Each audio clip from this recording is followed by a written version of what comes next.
procéder à la présentation des livres, car la Bible déclare que écrit la prophétie pour qu'on la lise couramment. Voilà pourquoi nous avons consigné par écrit les thématiques qui ont été abordées par les bien-aimés sont consignées dans le livre Le réveil de l'église de midi que je vais parcourir avec vous pour que nous puissions avoir une vue claire du thème que nous abordons au travers de cette conférence, savoir le réveil de l'église du midi. Je vais demander à la régie de me projeter le guide pour essayer de circonscrire la matière qui est abondante et très vaste, que nous ne puissions pas nous perdre dans tous les sens et accumuler des connaissances sans pourtant savoir comment les exploiter. Nous avons essayé de constituer un guide pour que chacun puisse parcourir pas à pas le guide et comprendre les choses du commencement à leur fin. Ce guide va nous aider. Il n'est pas dogmatique, comme on l'indique, c'est un guide d'étude, pour que nous puissions nous orienter dans cette vision du réveil de l'église de midi, exactement où est-ce que les choses ont commencé, où nous nous situons et où est-ce que nous allons. Après que nous ayons accumulé des informations précieuses sur notre destinée, sur notre identité de vrais Israélites, quand nous avons appris tout ça et que nous sommes d'accord, alors qu'est-ce que nous faisons après? Qu'est-ce que nous devons maintenant mener comme action d'obéissance à la parole de Dieu pour que la main de Dieu puisse agir positivement sur nos vies après que nous ayons écouté tout ceci? Je vais à ma manière. Les bien-aimés ont exposé. Est-ce que la régie peut nous envoyer, s'il vous plaît, le guide, version électronique? Voilà. Allons à la page 1 du guide et nous allons essayer d'aborder les choses telles que le Seigneur nous a montrées, en complément de ce que les bien-aimés ont exposé. Une chose importante a été dite par le bien-aimé Dr. King, c'est de parler des temps et des saisons. Cet élément des temps et des saisons est très important parce que toute chose se situe dans le temps, dans un temps donné, et dans ce temps donné, il y a plusieurs saisons. Nous sommes en 2022, il y a 4 saisons. N'est-ce pas? Même chose, Dieu agit. Dieu n'opère pas selon le chronos, mais Dieu opère selon le kairos, c'est-à-dire les temps et les saisons. Nous avons souvent tendance à nous attendre à un temps chronologique. Or, Dieu n'opère pas dans cette dimension-là. Il a dit, il y a 7 dispensations, 7 alliances et 7 fêtes. Et c'est ça qui encadre la destinée d'Israël. Si nous ne maîtrisons pas dans quel temps nous sommes par rapport à Israël, nous serons hors du temps et certainement si nous avons une prophétie, nous ne serons pas le temps d'accomplissement de cette prophétie. Alors, pour revenir sur les dispensations, il a dit que la 6e saison était la saison de la grâce, la 7e était celle du jugement. Il a dit qu'il y a eu 7 alliances. Abraham se situe dans la 5e alliance. L'alliance du mont Morija est la première alliance et une seconde devrait s'en suivre. A-t-elle été inaugurée ou pas? Et 3e point, il a parlé de 7 fêtes. Je dirais 7 saisons, plutôt. parce que dans un temps, il y aura des saisons. Pour revenir au temps et au contexte dans lequel tout ceci se passe, nous devons comprendre ce que Dieu a dit à Abraham. Parce que dans la dispensation d'Abraham, Abraham renoue avec l'humanité et Dieu une dispensation nouvelle. Et dans cette dispensation où Dieu se présente à Abraham, découle tout ce qui se passe jusqu'à notre temps. Voilà pourquoi nous avons essayé de décrire ce tableau que vous voyez. Là où vous voyez, Abraham a engendré Isaac et Ismaël. Mais Dieu dit en Genèse 22, au verset 18, « Et toutes les nations de la terre seront bénies en ta semence, parce que tu as obéi à ma voix. » Toutes les nations de la terre, à partir d'Abraham, seront en bénédiction par rapport à sa semence. Donc nous devons comprendre quelle est la semence d'Abraham qui va engendrer la bénédiction sur la terre. Et pour ça, nous prenons la parole de Dieu dans Genèse, verset 13, verset 14, chapitre 13, verset 14. L'Éternel dit à Abraham, après que Lot se fut séparé de lui, lève les yeux et du lieu où tu te trouves, regarde vers le nord, vers le midi et vers l'orient et l'occident. Donc, la semence d'Abraham va se situer dans ces 4 coins cardinaux. Et le peuplement de ces points-là sera assuré par la semence d'Abraham. Nous voyons que Ismaël va occuper l'Orient, tel que c'est dit dans la parole. Jacob va occuper le Midi. C'est déjà dit que Jacob allait habiter les tentes de Cham. Donc Israël parle déjà à Abraham, dit à Abraham, la descendance de Jacob sera au Midi, c'est-à-dire en Afrique. C'est déjà dit par Abraham. Abraham a déjà cette information.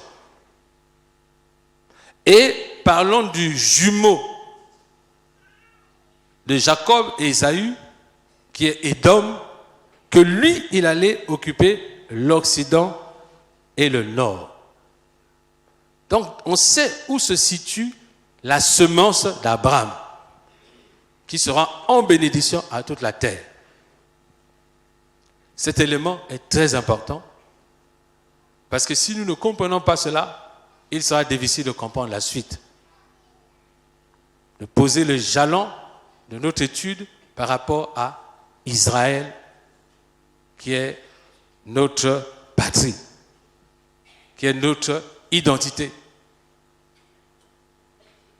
Ensuite, le bien-aimé a abordé une chose très importante que nous devons saisir après que nous ayons su quelle est la semence d'Abraham, qui est d'un côté d'Édom et d'un autre côté d'Ismaël et du plus jeune Jacob. Nous savons que à travers les Écritures, la naissance de Jacob et d'Édom a été un conflit. La Bible dit que à la naissance de ces jumeaux-là, la Bible avait dit qu'un sera assujetti, le plus petit, le plus grand sera assujetti au plus grand, et que les troubles que ressentait Rebecca dans son ventre, c'était la guerre qui opposait deux nations. Vous voyez même que la Bible dit que 2 races naîtront de toi. 2 races. Si vous allez dans Genèse, je crois verset 20, chapitre 25, on parle de 2 races. Et on dit que Ésaü est né avec des cheveux lisses et que sa peau était différente de celle de son frère. Parlons de Ismaël. Lui, sa mère était Agar et il s'en allait dans le territoire d'Orient. Donc, les 3 nations qui sont en bénédiction à la terre s'établissent sur des territoires géographiques bien établis par Dieu. Donc, si on veut identifier cette semence d'Abraham, Dieu a déjà indiqué là où on va trouver Jacob, là où on va trouver Ismaël, là où on va trouver Édom. C'est déjà dit.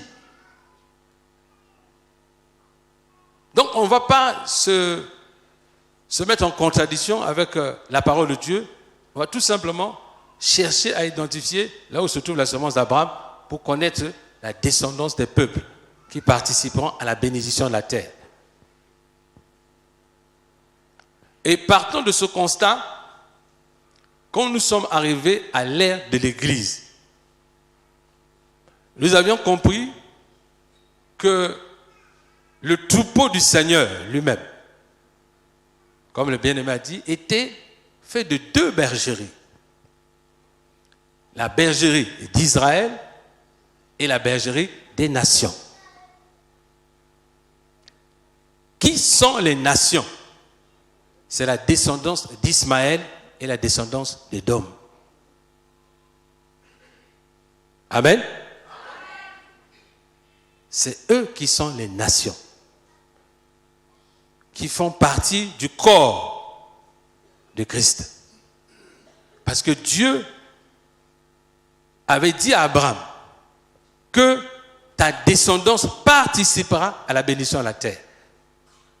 Et le seul moyen de le faire, c'est à travers l'Église, qui est le corps de Christ. Il fallait donc que la semence d'Ismaël, la semence d'Édom participent au corps de Christ. Mais Dieu a fait son alliance avec Jacob. Mais il ne devait pas mettre de côté sa parole qu'il a prononcée à Abraham. Si il avait oublié Ismaël et Édom dans le corps de Christ, Dieu n'aurait pas accompli sa parole telle qu'il a prononcée à Abraham. Voilà pourquoi, dans le corps de Christ, on retrouve la bergerie d'Israël et la bergerie des nations. Amen. Et il a bien parlé tantôt dans Jean 10, 16, on dit « J'ai encore d'autres brebis qui ne sont pas de cette bergerie-là. Il faut que je les amène. Elles entendront ma voix et il y aura un seul troupeau et un seul berger. » Et quand j'étais à Bangui, quand j'ai exposé sur les 2 bergeries, ça a scandalisé les gens. Il dit, comment le corps de Christ peut-il être divisé? Vous savez, j'étais en chemin entre Bois et Bangui quand le Saint-Esprit me dit, mais pourquoi il ne croit pas? Il dit, mon corps, le corps humain, vous ne voyez pas qu'il est divisé en 2? Il y a 2 yeux, 2 narines, 2 mains, que tout est en double dans mon corps, mais mon corps a l'image du corps humain. C'est là que j'ai compris, ah d'accord. C'est normal que l'on retrouve dans le corps de Christ et donc bicéphale, comme le corps humain. Amen. C'est ce qui a permis de comprendre que lorsque nous lisons les Écritures, il y a donc des passages qui s'adressent à la bergerie d'Israël, tout comme il y a des passages qui s'adressent à la bergerie des nations. Et que souvent nous faisons l'amalgame, et ce qui nous empêche de comprendre clairement les Écritures. Depuis que nous avons maintenant porté des jumelles pour avoir une vue claire sur les 2 bergeries, ça a profondément amélioré notre compréhension des Écritures. Amen.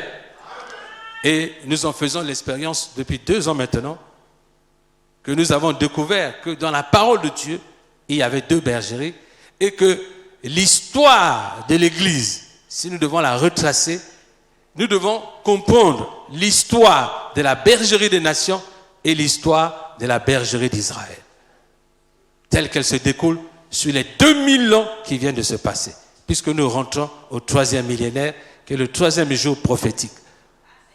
pendant les 2 jours prophétiques, que se passe-t-il dans la bergerie des nations et qu'est-ce qui se passe dans la bergerie d'Israël?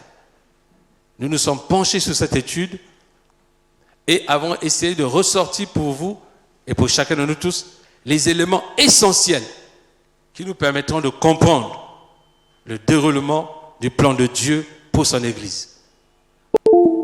Amen. Partant de ce constat, nous nous sommes rendus compte que le message que le Seigneur a ordonné de prêcher par l'entremise des apôtres était différent du message que le Seigneur a ordonné de prêcher par l'entremise de l'apôtre Paul, qui est l'apôtre des nations. Un élément frappant de cette différence du langage, c'est que principalement, le Seigneur, quand il parle, quand il ordonne aux apôtres d'aller prêcher, il dit « Repentez-vous et dites-leur que le royaume de Dieu est proche. » Donc, il y a un élément de la repentance et il y a l'élément du royaume. Tandis que l'apôtre Paul, lui, il devait demander aux gens de croire, aux païens de croire, et qu'en croyant, ils sont sauvés. Donc c'est 2 choses, 2 discours différents. Pourquoi les autres doivent croire et les autres doivent se repentir? Évidemment, Israël connaît déjà Dieu. Mais son problème, c'est qu'il est rebelle à Dieu. C'est ce que le bien-aimé a parlé des péchés d'Israël. Israël est sous le péché. Il connaît Dieu, mais il est sous le péché. Le péché de la désobéissance, de l'incrédulité, le péché d'idolâtrie. Et il a besoin de se repentir et de recevoir le royaume. C'est son problème. Le mandat des apôtres est de dire au peuple d'Israël de se repentir et de recevoir le royaume, c'est-à-dire le roi d'Israël. Le Seigneur, en son temps, lorsqu'il dit que le royaume de Dieu s'est approché de vous, il parlait de lui-même. C'est lui le roi. Mais pour ne pas créer une crise politique en son temps, il camouflait ça en disant « Le royaume de Dieu s'est approché de vous ». Mais le roi, c'est lui. Mais s'il disait en son temps que je suis le roi d'Israël, alors les Romains allaient se saisir de lui et sa mission serait écourtée. Amen. Donc Israël devait recevoir son roi, qui n'a pas reconnu d'ailleurs, qu'il a rejeté. Et devait se repentir de ses péchés pour que Dieu puisse accomplir sa restauration, sa guérison, son salut. C'était ces 2 conditions. Reconnaître le roi et se repentir de ses péchés pour que Dieu puisse opérer son sauvetage. Et tandis que chez les nations païennes qui ne connaissent pas Dieu, Dieu leur dit de croire en ce Dieu invisible. Ce qui a été un problème d'ailleurs pour les païens. Un Dieu invisible. Comment ça? Nous sommes habitués à des dieux de bois, des dieux de fente, mais comment on nous parle d'un Dieu invisible? Ça a été le challenge de Paul pour amener les païens à connaître ce Dieu invisible qui est manifesté en Jésus-Christ. Donc, de ces deux points de vue, de ces 2 mandats distincts, l'apôtre Paul et les 12 apôtres ont fait une main d'association. Et cela s'est passé à la conférence de Jérusalem, comme aujourd'hui nous sommes en conférence, pour essayer de trancher sur les points critiques sur lesquels cette prédication du midi doit se pencher. Parce que c'est de ça qu'il s'agit. On doit parler dans tous les sens. On va dire, mais qu'est-ce qu'on peut retenir de l'essentiel que nous devons enseigner? Parce qu'ici, nous nous adressons à des pasteurs. Au point. Qu'est-ce que l'essentiel? Qu'est-ce que nous devons dire? Nous avons cru en ce message. Mais qu'est-ce que nous devons, comment nous devons le répercuter, comment nous devons le transmettre? Sur quel élément de base devons-nous nous fonder? C'est ce que nous essayons de faire au travers de cette conférence et c'est ce qui nous a permis de consigner par écrit la démarche à suivre pour que chacun s'en inspire. Nous savons que le Saint-Esprit sera guidé tout un chacun à sa manière pour transmettre ce message, mais nous avons essayé d'apporter des éléments d'orientation. D'orientation. Et quand nous arrivons effectivement sur ce point, de nous orienter, nous avons considéré le passé, le présent et le futur, la projection. Dans le passé, les deux bergeries, qu'est-ce qu'il s'est passé? Que sont devenus ces deux bergeries?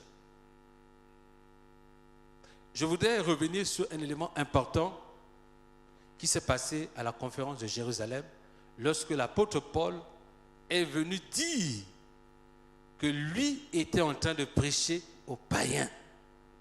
C'est-à-dire, il donne la nourriture saine aux petits chiens, ce qui était interdit.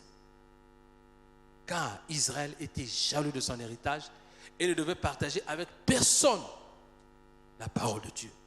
Voilà pourquoi le Seigneur dit à la femme cananéenne, je ne peux pas donner la nourriture saine aux petits chiens, c'est-à-dire les païens. Car je ne suis venu que pour les brebis perdues de la maison d'Israël. Il a dit lui-même. Donc, quand l'apôtre Paul se met à prêcher l'évangile aux païens, il était normalement hérétique. Il était hérétique. Mais ce qui l'a sauvé, c'est le passage Amos chapitre 9. Amos chapitre 9, verset 11. Là où il est clairement dit que Dieu allait se souvenir du reste d'Édom. C'est-à-dire, parmi les descendants d'Édom et d'Ismaël, il y aurait un reste qui rentrerait dans l'élection de la grâce. C'est ce que le bien-aimé Jacques a relevé. Il dit que non, ce que Paul fait, c'est ce que Dieu avait prévu, que Israël ne serait pas seul héritier de les promesses, mais que Édom aussi et son reste rentreraient aussi. C'est ce qui a permis à la conférence d'accréditer la démarche de Paul. Et ils l'ont autorisé à aller prêcher, mais en faisant restriction de certaines choses qui sont réservées à Israël. Il a dit, nous leur avons recommandé, nous ne leur avons pas imposé autre chose que ce qui est nécessaire, c'est-à-dire s'abstenir des viandes étouffées, de l'impudicité et de toutes sortes d'idolâtries. Mais qu'en est-il du reste qu'on ne devait pas leur prescrire? Ce sont nos coutumes et traditions que nous sommes en train de parler, qui sont exclusivement réservées à Israël. Pourquoi Dieu a fait comme ça? Si Israël n'avait pas conservé ses coutumes et ses traditions pour lui-même, comment on l'aurait identifié à travers les âges? Dieu a voulu que ces coutumes et ces traditions servent comme moyen de s'identifier. C'est pour ça que le bien-aimé a dit, si je vais en Europe et que je prêche sur la dot qui est pourtant biblique, est-ce que les nations vont croire? Non. Parce qu'il ne leur avait pas été imposé de suivre les traditions d'Israël.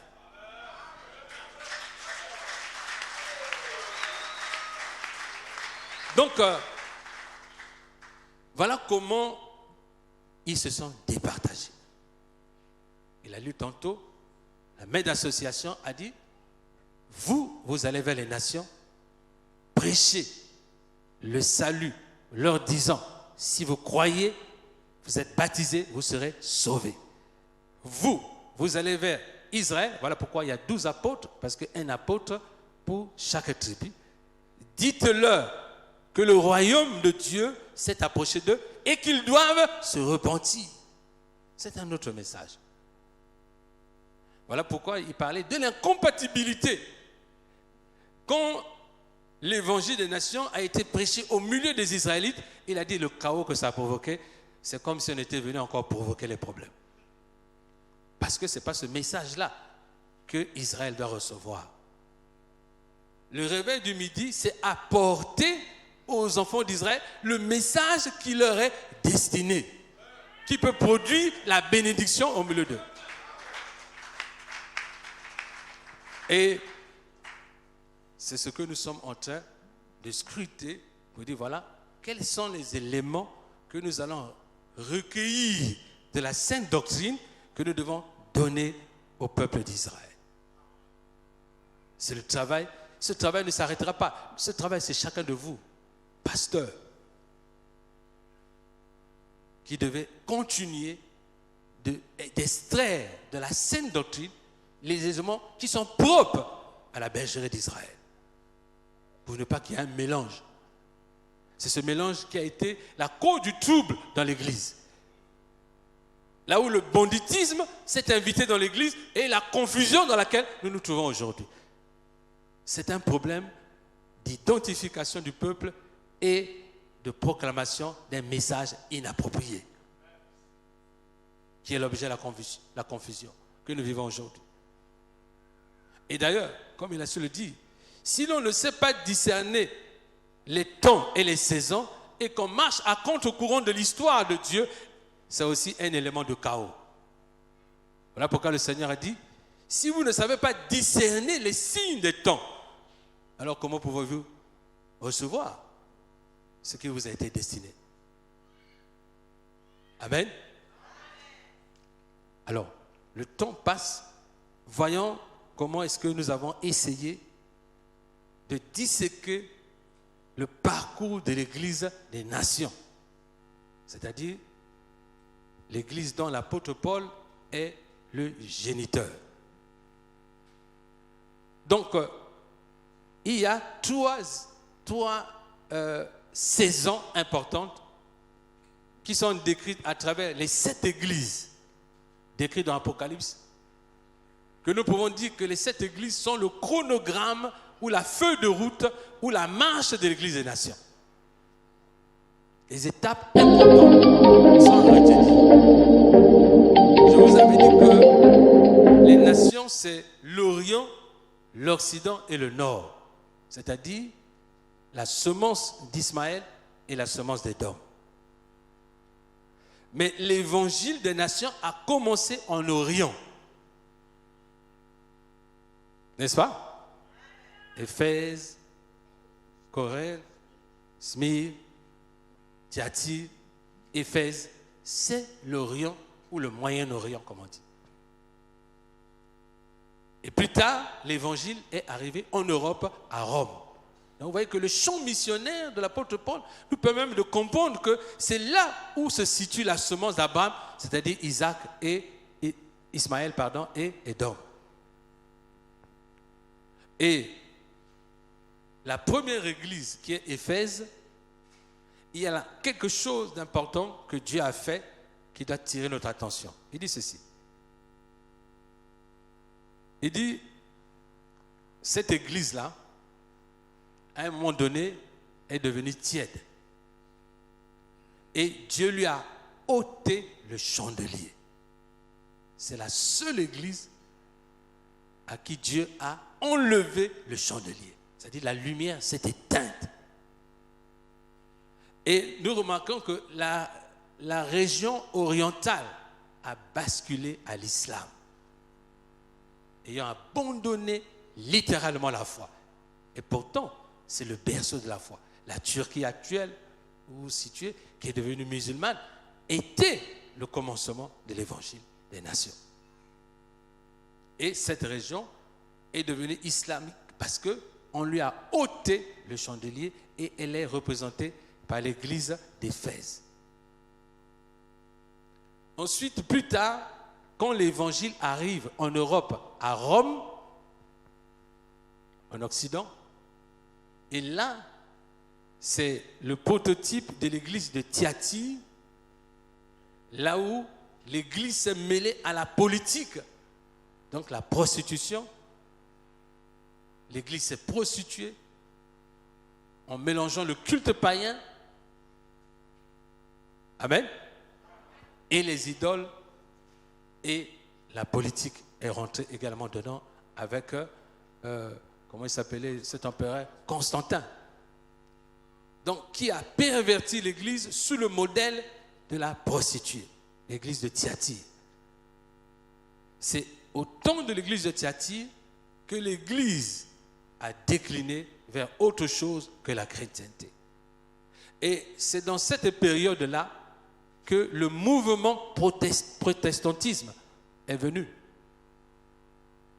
C'est pendant le mouvement protestantisme que les chrétiens qui voulaient adorer Dieu en Europe, en vérité, ont commencé à être persécutés par l'Église catholique jusqu'à ce qu'elles enfouissent dans la nouvelle terre qu'on appelle l'Amérique. Et c'est comme ça que l'Évangile a quitté l'Orient, l'Occident et allé au nord. Car plus au nord de l'Occident, c'est l'Amérique. D'ailleurs, l'Amérique du Nord se trouve au nord de l'Occident. Et quand l'Évangile arrive aux Amériques, elle connaît son ton de corruption qui est caractérisé par l'église de Laodicée. L'église de Laodicée, c'est l'église américaine qui est riche, qui se confie dans la richesse, mais qui a mis le Seigneur dehors. D'ailleurs, c'est bien ça. Le capitalisme s'est invité dans l'église. Parce que la véritable religion que les Américains prient aujourd'hui, c'est la religion du capital, c'est-à-dire du dollar.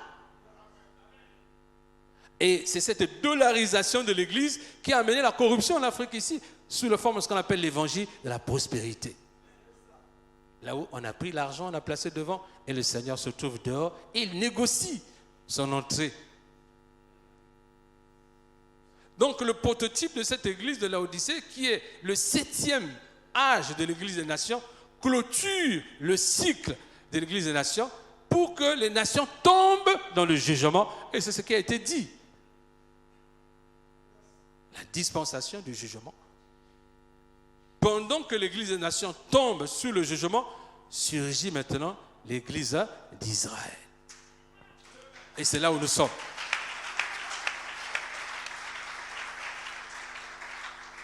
Donc, au temps où l'église d'Israël, où la bergerie d'Israël surgit, les nations sont sous le feu du jugement. C'est ce qu'il a dit. Le 7e dispensation, c'est le jugement. Et voilà pourquoi nous avons capté cela à travers le Covid-19. Le Covid-19 était l'élément marquant d'une nouvelle saison, d'une nouvelle dispensation. Et cette dispensation du jugement qui a été introduite parmi les nations se justifie par leur comportement, puisqu'ils ont abandonné Dieu. Mais pendant ce temps, 2000 ans viennent de se passer.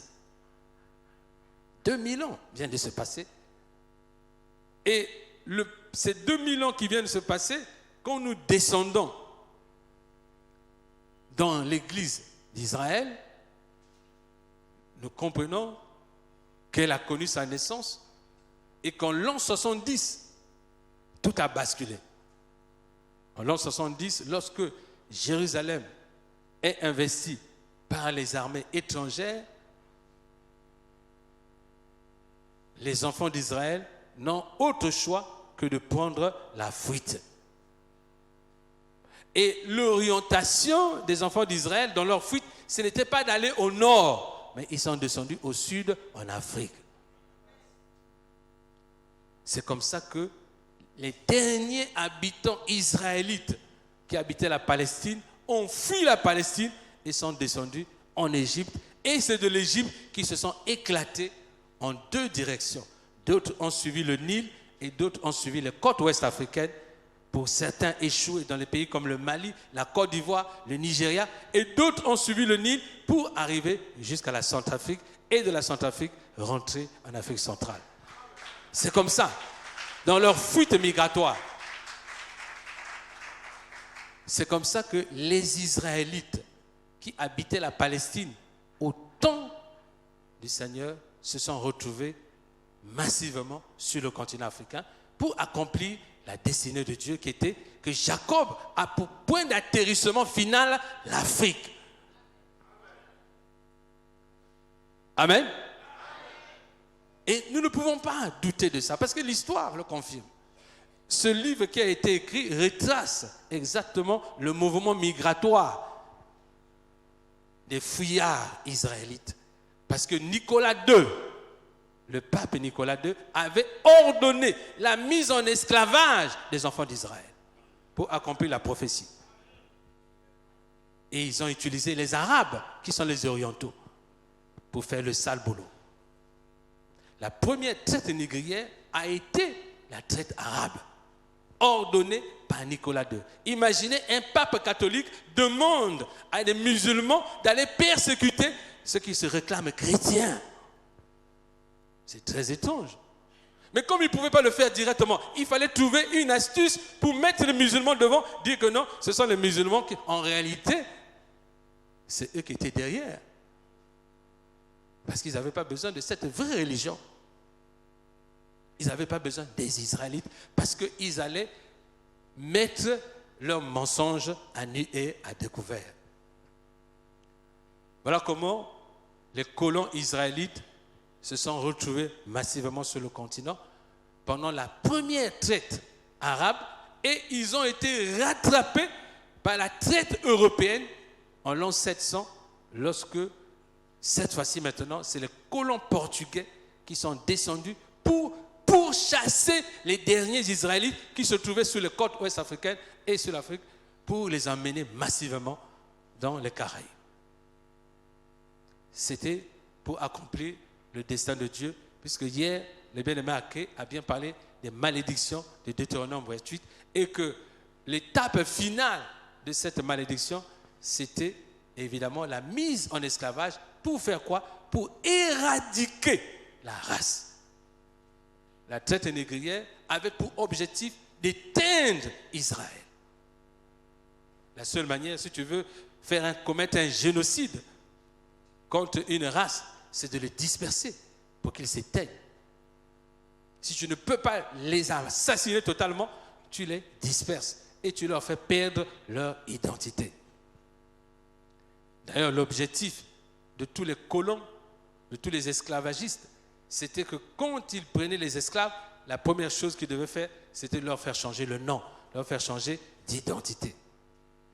Mais ça aussi, nous comprenons que c'était le plan de Dieu, car il était écrit dans Deutéronome 32, verset 26, et Deutéronome 28, verset 26, que la mémoire d'Israël devait disparaître. Et que nous savons très bien que ce n'est pas la première tentative qu'Ismaël et Édom s'associent pour éteindre Israël. Vous savez, dans le livre de Psaumes, si je ne me trompe pas, il est écrit que Édom et Ismaël ont mené une coalition pour faire disparaître Israël de la terre. Donc ça, c'était la énième tentative d'Édom et d'Ismaël pour éteindre Israël. Mais Dieu n'avait pas permis cela. Amen. Alors, je vais aller à l'essentiel. Tout ce reste, vous aurez aussi la possibilité de vous documenter, d'aller lire de plus. Mais je voudrais que nous puissions aller dans un séquencement des événements qui se sont passés depuis l'an 33 jusqu'au réveil du midi où nous sommes aujourd'hui. Que nous puissions comprendre les séquences. Alors, nous savons que la mort du Seigneur a été commanditée par les sacrificateurs. Nous le lisons dans Jean chapitre 11, verset 59 et Matthieu 18, verset 17. Le Seigneur a dit, il faut qu'il y ait des scandales, mais malheur par qui le scandale viendra. Or, la mort du Seigneur n'était pas un fait du hasard, mais était un complot à cause de la jalousie Caïphe a réuni le Sanhédrin. Il a dit, bon, ce monsieur, il fait trop de miracles. Si ça continue comme ça, c'est lui qui va nous surplanter et on n'aura plus de place. D'ailleurs, pour ne pas qu'on ait des problèmes avec les Romains, il est mieux de le sacrifier. Donc c'est le leadership israélite qui a comploté pour l'assassinat du Seigneur. Ça, il faut bien le retenir. Cette responsabilité, nous devons la retenir parce qu'il s'agit de nos ancêtres qui ont comploté pour la mort d'un juste à cause de la jalousie. Et ce même comportement habite les Bantous. Ah oui, c'est récurrent chez les Bantous de sacrifier leurs leaders qui leur veulent du bien au profit des méchants. Donc, le Seigneur est rejeté comme roi d'Israël. Ça, vous le lisez dans Jean 19, 15. Et il choisit César comme roi à la place du Seigneur. Souvenez-vous que le message du Seigneur, c'est d'aller dire que le royaume s'est approché d'eux. Donc l'élément du roi est très important. Ce qui constitue le principal élément fondamental du message des apôtres, c'est que Israël accepte le roi. Ne pas accepter le roi est une faute.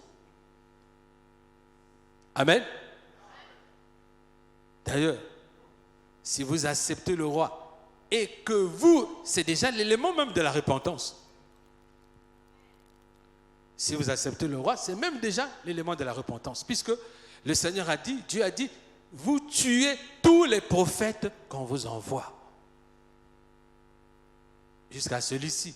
Et vous connaissez la parabole du vigneron, là où Dieu dit que j'ai envoyé des prophètes, vous avez tous tués, et à la dernière minute, j'envoie mon fils dans l'espoir qu'ils auront quand même du respect pour lui. Mais là aussi encore, Israël a dit, tuons le fils et accaparons-nous de la vigne. Vous voyez un peu, c'était quand même, c'était des pensées iniques. Frères et sœurs, il est important que nous nous imprégnions de l'état d'esprit machiavélique. Vous voyez comment le péché engendre le péché. Comment on vous envoie le fils, vous tuez le fils avec pour objectif de vous accaparer de la vigne. C'était dans cet esprit-là qu'ils ont livré le Seigneur. Pour s'accaparer du leadership. Alors, et là, quand vous allez lire Actes des Apôtres, chapitre 2, verset 36, vous voyez comment le Saint-Esprit rend témoignage contre les enfants d'Israël. Nous nous réclamons israélites aujourd'hui, mais nous devons assumer l'héritage. Pas seulement l'actif, mais aussi le passif. N'est-ce pas? Daniel l'avait bien compris. Quand Daniel devait se confesser, il reconnaît d'abord les péchés de ses pères. Il s'identifie à eux dans la faute. Et c'est ce qui a permis la compassion de Dieu d'agir. Nous aussi, je tarde sur cet élément parce qu'il est important que nous puissions comprendre la gravité des faits. Ce sont des faits prémédités. L'assassinat du Seigneur est un fait prémédité par le leadership israélite de ce temps-là. Pour quel motif? La jalousie, la haine gratuite. C'est ce qui nous habite. Et c'est récurrent. Amen.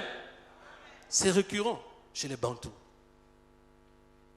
D'haïr les gens qui font bien.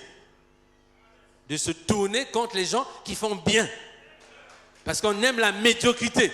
C'est ça aussi la malédiction qui nous poursuit. Et ces choses-là doivent changer. Mais pour qu'elles changent, il faut qu'on fasse un diagnostic profond. Et c'est ce diagnostic que nous sommes en train de faire par rapport à l'attitude qui a conduit les Israélites, dans leur large majorité, à crucifier leur roi. Pourquoi? Qu'est-ce qu'il a fait? Il a fait quoi? Rien du tout. Une méchanceté gratuite. La jalousie, la haine.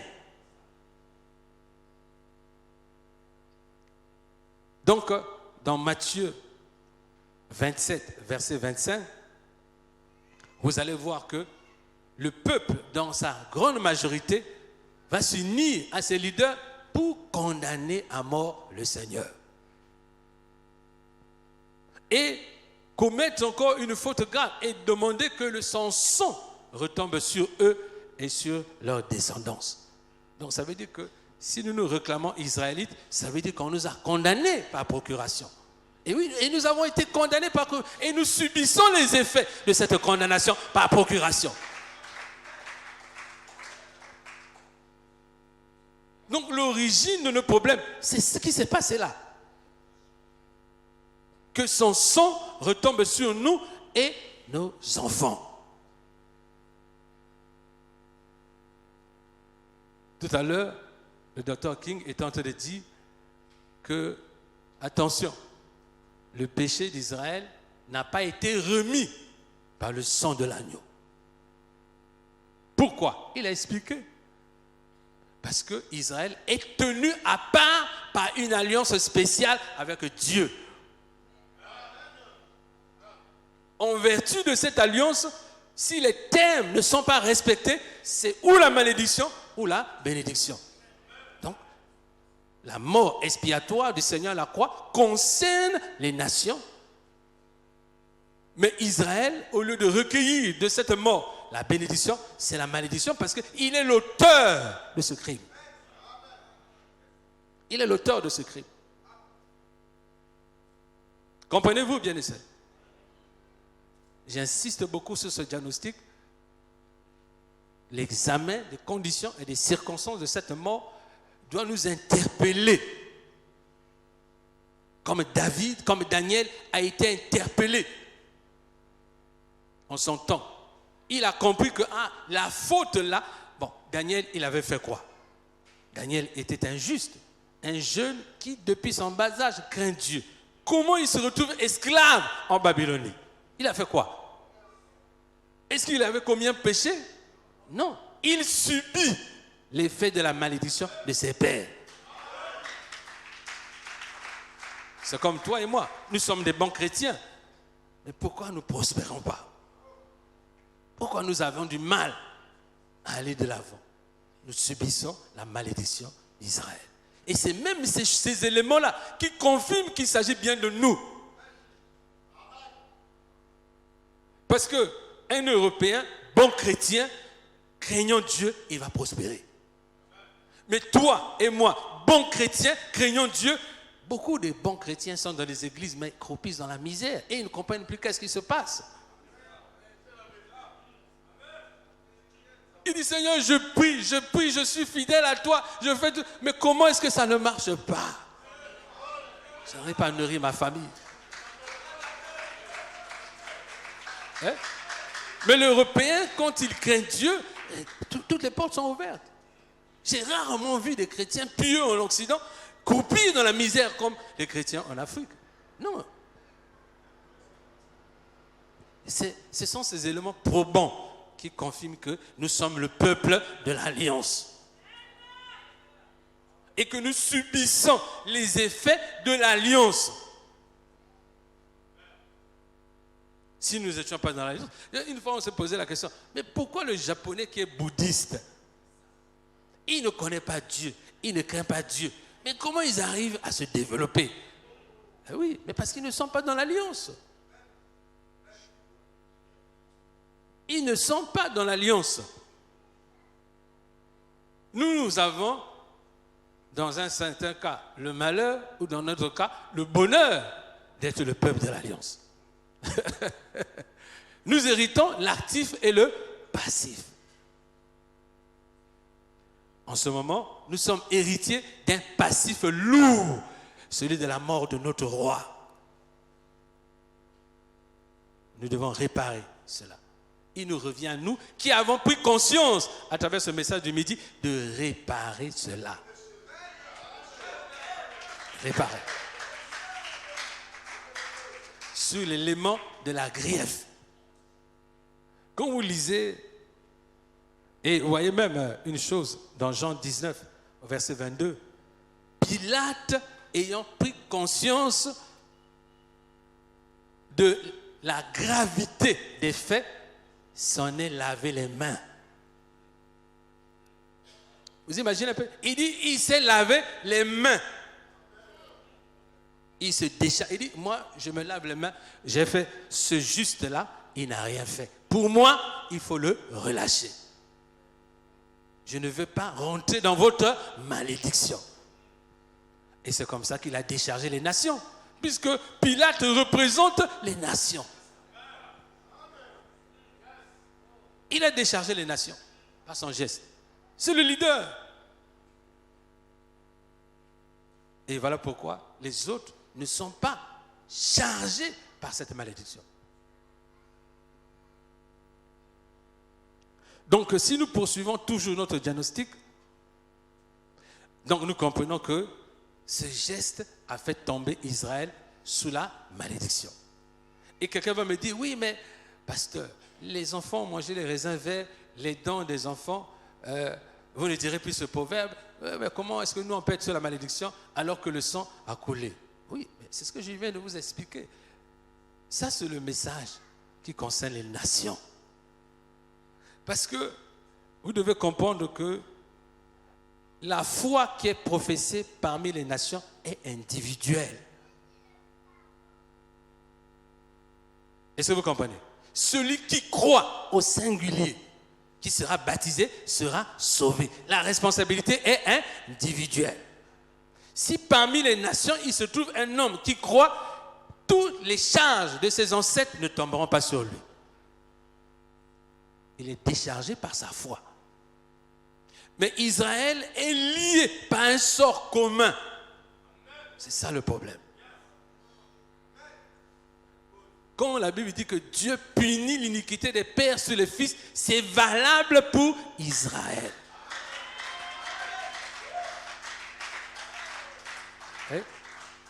C'est valable. Il y a un effet de communion, il y a un effet de la faute collective. D'ailleurs, vous allez remarquer une chose. Chaque fois que Israël avait un roi païen, rebelle à Dieu à sa tête, c'est tout le peuple qui souffrait. Vous n'avez pas remarqué ça? Hein? Chaque fois qu'un leader était établi sur la royauté, qui se tournait vers les idoles, le peuple souffrait. Donc, il y a une relation directe entre la tête et le peuple. Et quand un roi se tournait vers Dieu, adorait Dieu, le peuple connaissait une saison de bénédiction. Donc le destin d'Israël est lié à sa tête. Et d'ailleurs, vous comprenez pourquoi ceux qui sont les dieux de bois, c'est le code, hein? Vous connaissez les dieux de bois et les dieux de pierre. Ce sont ces deux religions-là, vous connaissez.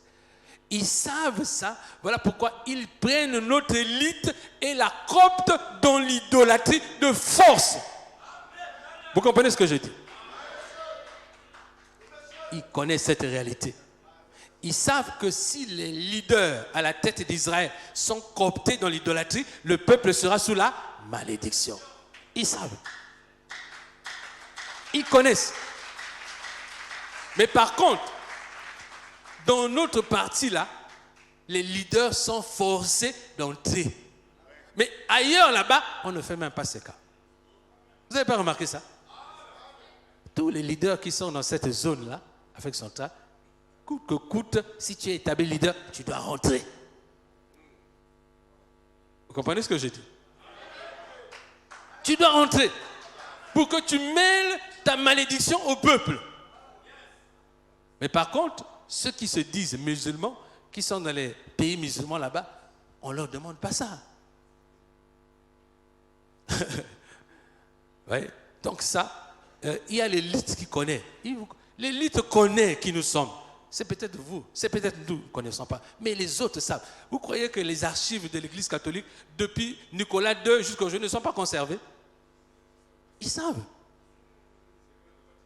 Ils savent. Nommez pas les s'il vous plaît, soyez prudents. nous sommes sur les réseaux sociaux, nous devons avoir un comportement intelligent. Voilà. Amen. Donc, nous ne sommes pas ici pour faire des invectives. Nous cherchons notre solution à notre problème.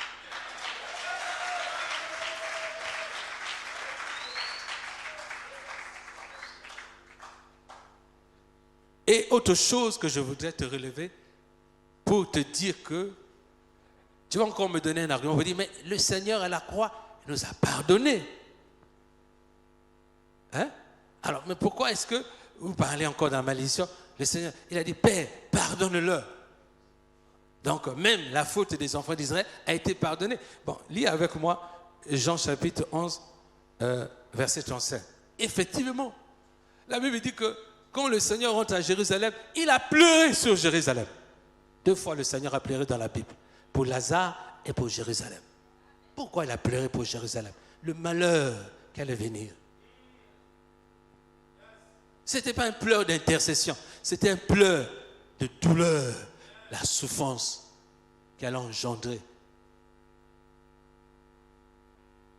Amen. Et je vous rappelle un cas où Moïse avait intercédé en faveur de Myriam. Est-ce que Moïse a accédé à l'intercession? Est-ce que Dieu a accédé à cette intercession? Hein? Il n'a pas accédé. Ce pardon-là n'a pas affecté les enfants d'Israël. Car Dieu était décidé de se venger de ce peuple. C'est dit dans Luc 21, verset 20. Luc 21, verset 20. Dieu parle d'un jour de vengeance contre ce peuple. Quel peuple? Le peuple d'Israël. Donc, tôt ou tard, Dieu devait se venger de la mort de son fils, de l'humiliation de son fils. C'était une vengeance. Tu vas me dire, mais Dieu va se venger. Oui, il s'est vengé. C'est écrit. Le mot vengeance a été prononcé. Et nous subissons la vengeance. Luc 21, lis verset 22 jusqu'au verset 23. Tu vas voir. Amen. Et vous savez très bien qu'un jour, les disciples viennent nous poser la question. À quel signe reconnaîtrons-nous ton avènement? Le Seigneur leur décrit les événements futurs qu'on lit souvent dans Matthieu 24. Le tremblement de terre, guerre, tout ceci. Et ce sont les seuls indices que nous avons tendance à retenir. Mais il a dit, mais avant ça, c'est un détail souvent qu'on n'a pas lu. Avant ça, Jérusalem sera foulée aux pieds par les nations. Dans ce cas-là, si quelqu'un se trouve dans les champs, qu'il ne revienne plus à la ville, mais qu'il prenne la fuite. Et donc, c'est ce qui s'est passé en l'an 70. Mais le Seigneur avait averti ses disciples. Et c'est sur ces éléments-là que le Seigneur a pleuré. Le malheur dans lequel devait se trouver son peuple pour ne pas avoir reconnu le jour de sa visitation. Aujourd'hui, nous ne devons plus manquer le coche. Dieu nous visite à travers ce message. Nous ne devons plus manquer la visitation de Dieu. Nous devons reconnaître que Dieu nous visite en nous permettant d'avoir les yeux ouverts. Donc, dans Deutéronome 32, verset 26, comme je lisais tantôt, Israël, après la traite, 400 ans de traite négrière, perd toutes les traces de son identité. Aujourd'hui, pour reconnaître que nous sommes Israélites, nous sommes obligés de nous époumoner à travers les médias, les réseaux sociaux. Mais autant avant que la traite négrière ne passe par là, les Israélites n'avaient pas de difficulté à se reconnaître, puisqu'ils ont reproduit même certains vestiges qu'ils avaient autrefois dans ces zones-là d'Afrique centrale. Donc ils avaient la connaissance qu'ils avaient avant qu'ils ne quittent Israël, la Palestine. Amen. Mais au bout d'un temps, tout ce savoir, toute cette connaissance a disparu. C'est la prophétie des ossements desséchés. C'est la prophétie de la perte de la mémoire que Dieu avait programmé ingénieusement que Israël perdrait totalement les traces de son identité. Pendant 2000 ans, Israël ne sait plus qui il est. Non, 400 ans, pardon. Depuis 400 ans, je dirais, pas 2000 ans. Parce que avant la traite négrière, il y avait la traçabilité. Mais quand la traite négrière, la dernière traite européenne de l'an 700 est passée par là, c'était le brouillard total. Et 400 ans après, nous nous retrouvons aujourd'hui, nous n'avons plus les repères identitaires de qui nous sommes. Maintenant, il faut que Dieu insuffle la parole prophétique pour que les ossements desséchés reprennent vie.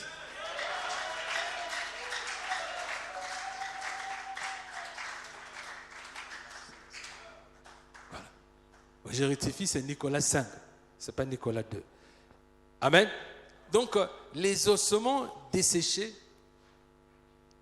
c'est cette parole prophétique que nous annonçons pour insuffler la vie dans le corps d'Israël. Le véritable Israël. Celui qui ne sait plus qui il est.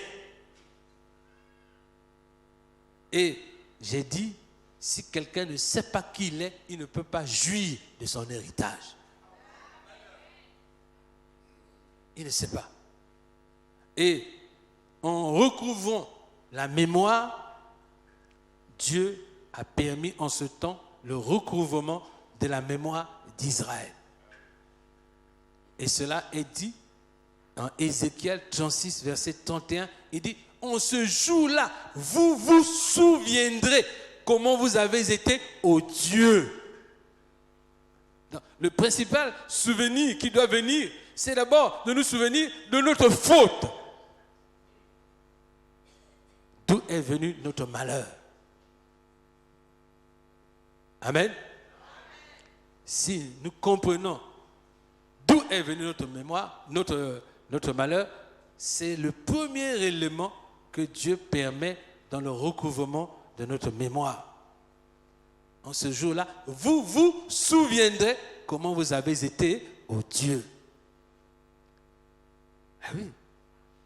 Mais comment un peuple peut rejeter son roi qui est venu pour se faire du bien?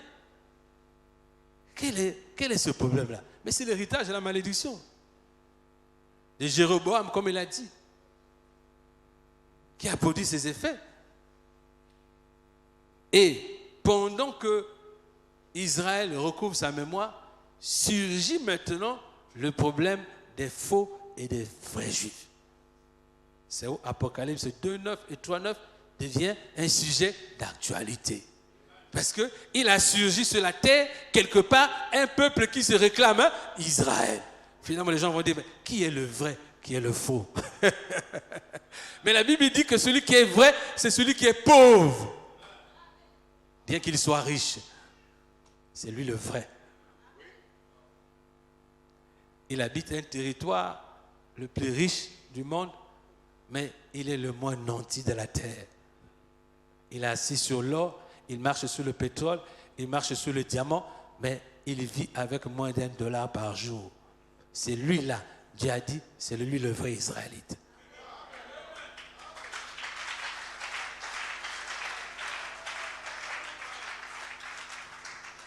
Donc nous sommes en train d'essayer de suivre étape par étape les problématiques qui se posent, et ce sont des sujets que nous devons nous approprier pour défendre par rapport à cette thématique. Comprenez, frères et sœurs? Alors, quand le recouvrement de la mémoire est fait, que nous nous souvenons qui nous sommes et nous comprenons pourquoi nous subissons ce que nous subissons et la faute qui a été commise, nous devons nous inspirer de Daniel. Daniel 9, 20 et de Étienne dans Actes 17, verset 51. Vous savez, Étienne est un Israélite qui a commencé à se confesser. À confesser la faute de son peuple. Si Étienne, en son temps, avait réussi à gagner des disciples qui se soient confessés de la faute, peut-être que les choses seraient autrement pour Israël. Mais la Bible dit que le diable a inspiré des hommes qui se sont bouchés les oreilles pour ne pas écouter la confession d'Étienne et qui se sont rués sur lui pour le mettre à mort. Mais pose-toi la question, mais qu'est-ce que ce monsieur a fait qui mérite une telle violence? Pourquoi des hommes s'acharnent contre quelqu'un qui ne fait que reconnaître les faits? Parce que l'élément de la confession est un élément qui libère Israël de la faute. Amen. Si le peuple avait suivi Étienne dans sa démarche de reconnaître la faute, certainement, Dieu se serait repenti de la destruction d'Israël. Mais comme le temps, Dieu n'avait pas voulu que ce soit ce temps-là, mais que ce soit dans notre temps, aujourd'hui, que cela se passe. Nous devons dire merci au Seigneur, parce que nous avons la possibilité de changer le cours de l'histoire d'Israël. Nous en avons la possibilité, par notre comportement. Alors donc, et là, nous arrivons sur des éléments importants. Les premiers disciples qui étaient dans la ceinture du Seigneur, qui avaient reçu le royaume. Voilà pourquoi le verset qui dit « Petit troupeau, réjouis-toi, car le Père a jugement de te donner le royaume. » Pourquoi? Parce qu'au temps du Seigneur, c'est un petit groupe minuscule qui a reconnu que le Seigneur était le roi d'Israël. Et donc, c'est ce petit groupe qui avait reçu le royaume qui a vu la manifestation de la grâce de Dieu à la Pentecôte. Nous aussi, dans notre génération, nous devons imiter leur foi en acceptant le roi. Voilà pourquoi, quand vous lisez la confession de Nathanaël, dans Jean chapitre 1, verset 47, on dit que Nathanaël se présente devant le Seigneur, il dit « Rabbi, tu es le roi d'Israël, le Fils du Dieu vivant. » Cette confession de foi a poussé le Seigneur, a dit « Voici un Israélite dans lequel il n'y a point de fraude. » Donc, pour qu'un Israélite comme tel se reconnaisse devant Dieu comme Israël, il doit reconnaître que le Seigneur est le roi d'Israël. Et le Fils de Dieu, évidemment, et Rabbi en tant que souverain sacrificateur, maître, berger, conducteur. Mais aussi comme le prophète que Moïse avait parlé, que Dieu vous enverra un prophète comme moi. Le mot « comme » là est lié à l'alliance. C'est-à-dire un prophète qui va tisser une alliance avec Israël comme Moïse l'avait fait. Donc le Seigneur est venu comme roi, sacrificateur, prophète, pour établir avec Israël une alliance nouvelle. Sous cet élément de l'alliance nouvelle, je ne voudrais pas que nous puissions polémiquer. L'alliance nouvelle ne concerne pas les nations. Parce que les nations n'ont jamais tissé une première alliance avec Dieu. On ne peut pas parler de seconde alliance s'il n'y a jamais eu de première auparavant. Donc, quand on parle de la seconde alliance parmi les nations, c'est une faute à mon sens. Parce que je poserai la question, quand s'est produit la première? Pour que vous parliez de seconde alliance. Moi, je sais que Dieu a tissé une première alliance avec Israël et que Moïse était le prophète médiateur. Où est les nations? Est-ce que l'apôtre Paul était-il prophète, médiateur d'une nouvelle alliance avec les nations? Si c'était le cas, c'est donc la première. N'est-ce pas? Bon, bref. Donc ça, la seconde alliance, qui est la pluie de l'arrière-saison, c'est celle que nous inaugurons. Amen. C'est celle que nous inaugurons. Et vous allez lire Zacharie chapitre 2, 12, verset 10, là où on parle du deuil pour le Seigneur. Zacharie fait une prophétie époustouflante que nous ne pouvons pas laisser comme ça. Zacharie prophétise qu'en ce temps-là, dans le temps que nous sommes aujourd'hui, ils se tourneront vers celui qu'ils ont percé. Et ils pleureront sur lui comme on pleure un premier-né. Lisez la parole. Nous sommes en mesure de nous poser la question, à quel moment cette prophétie s'est-elle accomplie? À quel moment Israël se tourne vers celui qu'ils ont percé pour qu'il regrette sa mort? Si ce n'est pas notre temps que nous sommes en train d'inaugurer. Est-ce que quelqu'un peut acclamer le Seigneur pour ça? Donc, c'est une prophétie qui doit être considérée lorsque nous examinons la question du réveil de l'Église du Midi. Cette prophétie ne doit pas rester inaperçue.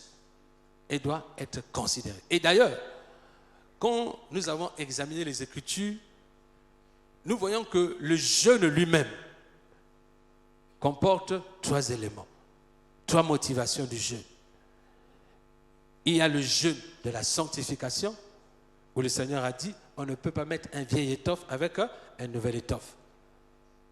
Il y a le jeûne en rapport avec cet esprit-là, ne sort que par le jeûne et la prière. Et il y a le contexte du jeûne où les amis de l'époux peuvent-ils s'endeuiller, là je ne dis plus jeûner, mais peuvent-ils être en deuil pendant que l'époux est avec eux? Quand l'époux leur sera enlevé, alors ils feront son deuil. N'est-ce pas? C'est pas ce qu'il voulait dire? Amen. Donc le deuil devait se faire. Amen. Digérer. Hein? Quelqu'un m'a posé la question, il m'a dit, mais comment on peut faire le deuil de quelqu'un qui nous a sauvés par sa mort? J'ai dit ceci, je vous ai dit tantôt que la mort du Seigneur, par rapport à la rémission, par rapport à son sang qui a coulé, concerne les nations. Mais sa mort a été un sujet d'aggravation de la situation d'Israël. Il y a lieu de regretter les causes de cette mort, par les pleurs. Eh oui, puisque c'est cette mort qui a amené notre malheur. Qu'est-ce que nous devons faire par rapport à cette mort? Nous réjouir pour aggraver encore la faute ou pleurer? Zacharie dit, ils pleurent sur celui qu'ils ont percé. Amen. C'est quelque chose que nous avons expérimenté dans l'église ici et nous avons vu les retombées de cela. Ensuite, lorsque nous avons pris conscience de tous ces éléments-là que nous venons de citer, nous arrivons maintenant dans la question du temple. Il faut que le temple soit purifié. Le temple, ce n'est pas les 4 murs en toit. Le temple, c'est les sacrificateurs. Car quand le Seigneur est rentré, il a trouvé des vendeurs de pigeons. Le sacerdoce était souillé, comme c'est le cas aujourd'hui. N'est-ce pas? Le sacerdoce n'est-il pas souillé? Il est souillé. Voilà pourquoi, quand nous voyons sur le modèle de Daniel, lorsque les 70 ans sont arrivés à fin, il a fallu que le Seigneur purifie le sacrificateur Josué qui était en vêtements sales. Il faut que cette opération se passe aussi dans l'église. Il faut que la chicotte aussi rentre dans l'église. Chicotte du Seigneur. Elle rentrera. Vous fouettez tous les bandits, tous les vendeurs de pigeons, tous les trafiquants, tous ceux qui ont transformé la maison de Dieu en un lieu de commerce. La chicotte rentrera. Comme elle était rentrée au temps de l'église primitive par la mort d'Ananias et Saphira. Cette mort-là était un signal pour dire ici, ce n'est pas le désordre. Donc nous vivons à l'ère du midi des actes où le Seigneur qui est mort comme un agneau, il ressuscite le lion de la tribu de Juda. C'est un lion. Et c'est l'emblème de notre assemblée, le lion de la tribu de Juda. Parce que c'est aussi une autre dispensation, celle du lion de la tribu de Juda. Il est mort comme un agneau, mais il est vainqueur et il se tient sur la montagne de Sion pour diriger son peuple Israël comme un lion.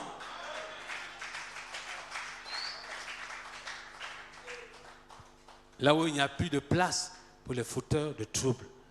Et lorsque le sacerdoce sera purifié, c'est alors que la prophétie selon laquelle il dit, vous ne me verrez plus jusqu'à ce que vous disiez, béni soit celui qui vient au nom du Seigneur. Ça veut dire quoi? Cela veut dire quoi exactement?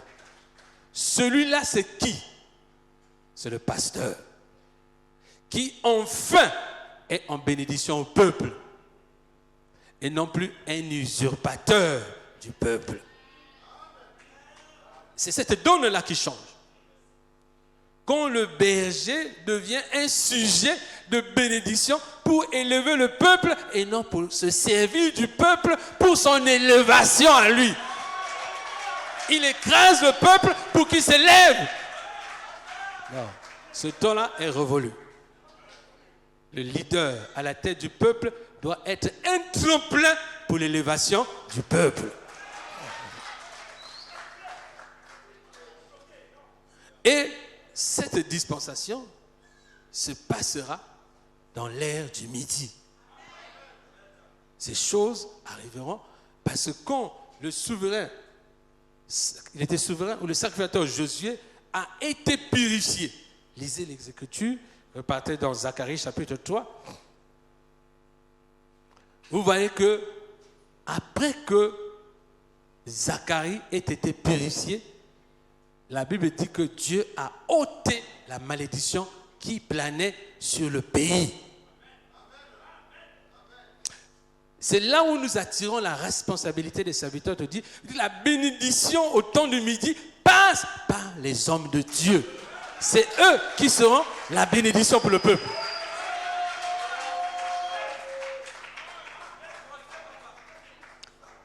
C'est eux qui seront un sujet de bénédiction pour le peuple et pour la nation. Comme Daniel, comme Joseph, sont devenus des hommes incontournables pour les gouvernants de leur temps. Ce n'est pas eux qui vont se plier à genoux devant les politiques. C'est les politiques qui doivent venir leur demander le conseil.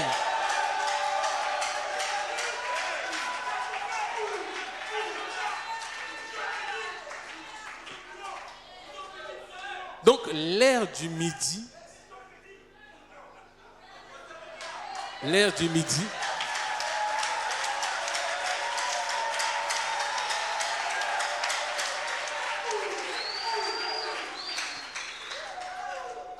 l'heure du midi va faire que les porteurs de la bénédiction sont les hommes de Dieu. Et cela sera reconnu et établi. Ils n'auront plus besoin de faire la courbette. Ils sauront qu'ils sont porteurs de la grâce.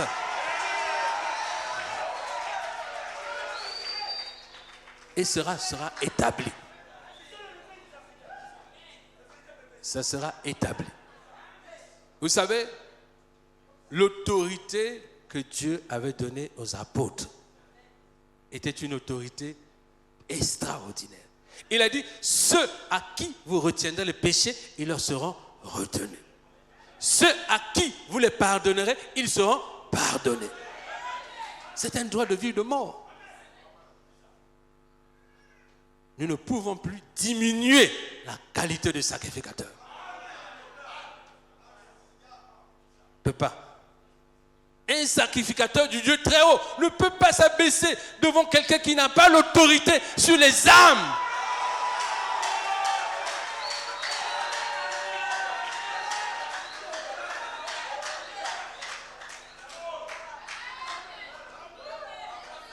Pour rétablir sur la terre l'ordre des sacrificateurs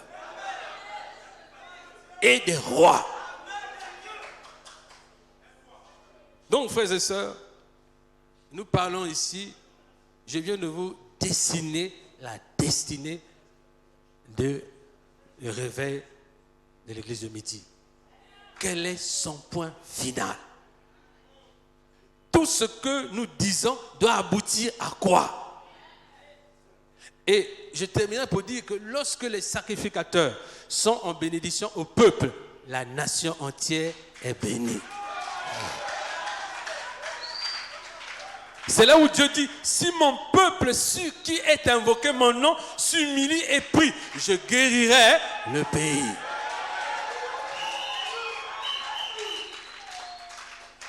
Donc, ce sont des versets que nous avons prononcés quelquefois à tort et à travers, sans les mettre dans un contexte précis. Mais tout ceci obéit à une démarche. Chers serviteurs de Dieu, chers collègues, pasteurs, nous sommes utilisés par le Seigneur pour introduire dans cette dispensation du jugement des nations et le relèvement d'Israël des éléments nouveaux de la saine doctrine. Qui ne sont pas nouveaux, qui sont dans l'appareil, mais qui sont révélés. Car si les gens nous traitent de charlatans, vous voyez, nous ne sortons pas de la parole de Dieu. Mais nous corrigeons l'interprétation. Nous redressons ce qui a été mal compris au sujet d'Israël. La Bible est claire. Il dit, il faut que tout Israël soit sauvé. Ensuite viendra l'enlèvement. Donc, c'est un temps où ceux qui sont élus par Dieu au milieu d'Israël doivent rentrer dans la plénitude du salut et ensuite l'arche se fermera. Le temps de gloire d'Israël ne fait que de commencer. L'olivier est en train de verdir. Amen. Et quand nous avons fourni toutes ces informations, il était important, en tant que berger, de se pencher sur la stature de l'homme africain que nous devons être. Voilà pourquoi nous avons complété un autre livre qui est le remède contre l'iniquité. Parce que c'est l'iniquité qui nous fait perdre. C'est l'iniquité qui est la cause de notre problème. Et même nos comportements injustes, parce que l'opposé d'iniquité, c'est justice, n'est-ce pas? Inique, c'est injustice. Donc, nos comportements injustes sont liés à l'iniquité. Le comportement irrationnel que nous observons par-ci et par-là, c'est l'injustice. Voilà pourquoi elle a dit, cherchez premièrement la justice. Parce que Israël était au cœur d'un problème d'injustice. Et la cause de l'injustice, c'est l'iniquité. C'est l'iniquité qui entraîne les gens à avoir des comportements déviants. Déviants par rapport à la justice de Dieu. Et comme je disais à quelqu'un, on ne règle pas le problème de l'iniquité par la prière ni le jeûne. On ne peut pas régler le problème de l'injustice par la prière et le jeûne. On règle le problème de l'injustice par la justice. Et pour que nous puissions franchir le pas vers la justice de Dieu, il faut que nous soyons brisés. Il était brisé pour nos iniquités. nous aussi, nous devons être brisés pour lui.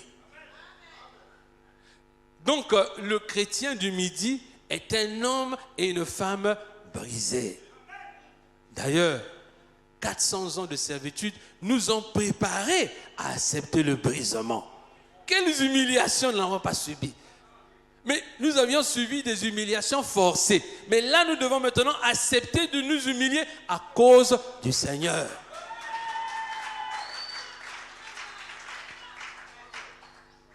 Amen. Mettre de côté nos égos, mettre de côté nos intérêts mesquins et chercher à tout prix à privilégier l'intérêt suprême du roi. Car nous sommes au service d'un roi. Nous sommes au pied d'un roi. Pas n'importe quel roi. Le roi qui détient le livre et la destinée de tout l'univers. Un roi puissant et glorieux. Nous devons avoir une attitude d'hommes et de femmes brisés pour nous approcher de lui. Donc la statue que nous voulons faire des hommes du Midi, c'est d'être des hommes et des femmes brisés. Car si nous sommes des hommes et des femmes brisés, nous accomplissons la parole de l'apôtre Paul qui dit que le vieil homme a été crucifié et que le corps du péché a été détruit pour que nous ne soyons plus esclaves du péché. Amen. En lisant ce livre, vous allez comprendre que si nous croyons au message du Midi, si nous réalisons notre identité, nous devons comprendre comment nous sortir des liens de l'iniquité. Amen. Et à ce moment-là, quand le corps du péché est détruit, nous pouvons maintenant intégrer le corps de Christ. Amen. Et nous ne serons plus des ouvriers dans l'iniquité, mais nous serons des ouvriers hors de l'iniquité. Parce que tant que nous n'avons pas réglé le problème de l'iniquité, nous servirons dans l'iniquité. Quand on sert dans l'iniquité, on sert pour ses intérêts. Amen. On sert pour ses intérêts. Si les gens servaient pour l'intérêt du peuple, il n'y aurait pas 2000 pasteurs à Brazzaville. Il y aurait peut-être 5 ou 10. Parce que personne n'accepte de porter le fardeau d'autrui. Servir, c'est porter les fardeaux des autres. Mais comme on sert pour se servir, voilà pourquoi tout le monde veut se servir et il se bagarre. Mais quand on apprendra à être un vrai serviteur qui se donne pour les autres, on saura que c'est pénible. Amen. Que c'est pénible. À ce moment-là, la fonction de pasteur ne sera plus attractive comme elle est, ou lucrative comme elle est aujourd'hui, mais elle sera un fardeau. Voilà pourquoi tous les prophètes qui ont précédé ont toujours refusé les appels. Si on accepte l'appel trop facilement, il y a un problème. Amen. C'est qu'on cherche à se servir et non à servir. Donc le brisement, c'est ce qui nous apprend à devenir des serviteurs au pied du roi des rois. Le lion de la tribu de Juda. Car c'est avant tout ça que nous sommes, ces serviteurs. Car tout sujet d'Israël est au service du roi. Tout sujet d'Israël se bat pour son roi. Vit pour son roi. Amen. Et pour atteindre cette stature, il faut le brisement. Il faut rompre avec l'iniquité. Et le second ouvrage que nous avons écrit, le troisième, qui complète la pensée du Midi dans la stature de l'homme nouveau que Dieu veut faire sur cette partie du continent, c'est que nous devons comprendre que si nous intégrons le corps, c'est pour travailler pour le corps et dans le corps. Amen. Travailler dans le corps et pour le corps. Et non plus pour nous-mêmes. Amen. Parce que nous travaillons autrefois pour nous-mêmes. Mais aujourd'hui, étant dans le corps, nous ne pouvons plus travailler pour nous-mêmes, mais nous travaillons pour le corps. Est-ce que tu peux acclamer le Seigneur pour ça? Mais quel travail! Quel travail! Le travail des mains. L'apôtre Paul dit, j'ai travaillé de mes mains afin d'être à charge à personne. Donc, et le travail des mains, c'est ce que la Bible appelle le talent. Amen. Le travail du ministère, le travail spirituel, c'est ce que la Bible appelle le don. On est ouvrier de Dieu avec les dons et les talents. L'Église, pendant 30 ans, est allée enfouir le talent. Voilà pourquoi l'Église est pauvre. Il revient à notre responsabilité en tant que conducteur de conscience, en tant que pasteur, berger, d'être des modèles du travail des mains. Car le travail des mains est créateur de richesse. Combien même Dieu voudrait nous donner les ressources financières, si nous ne travaillons pas et que nous prions, ça ne viendra jamais. Car le travail, c'est la première institution de Dieu à l'homme. Quand Dieu a dit à l'homme de cultiver son bout de jardin, c'était le travail des mains. Mais quand Dieu venait le soir pour communier avec Dieu, c'était dans la sphère spirituelle du don. Donc tu ne peux pas rentrer dans la sphère spirituelle du don si d'abord tu n'as pas offert ton corps par le travail à Dieu. Voilà pourquoi nous avons dit, le travail des mains est une adoration. Cela revient à dire quoi? Nous ne pouvons plus expulser Dieu de notre travail des mains. Si nous ne pouvons plus expulser Dieu de notre travail des mains, et si nous comprenons que le travail des mains est une adoration, ça veut dire que le travail devient sacré. Il doit être donc bien fait, avec amour, avec soin, avec précaution, parce qu'il est rendu à Dieu. Il ne peut plus être entaché de la corruption. Est-ce que vous comprenez, frères et sœurs? Étant un travail sacré, il ne peut plus être entaché de la corruption. Parce que les chrétiens, sans conscience, disent, bon, ici, ce n'est pas les affaires de Dieu, ici, c'est le boulot, donc si j'ai à tricher, je vais tricher. Mais s'il comprend maintenant que le travail de même qu'il fait, Dieu est dedans, et que ce travail-là, c'est Dieu qui l'a donné, il ne peut plus tricher. Il doit faire ce travail avec amour, parce que s'il aime Dieu qui lui a donné ce travail, cet amour doit se reproduire à travers les soins avec lesquels il fait ce travail. Vrai ou faux? Donc c'est exactement ça, frères et sœurs.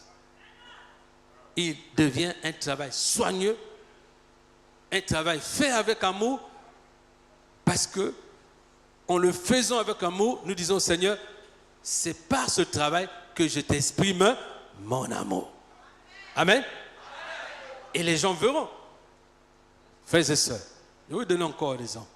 Illustrer la valeur du travail est au cœur du développement, est au cœur de l'épanouissement.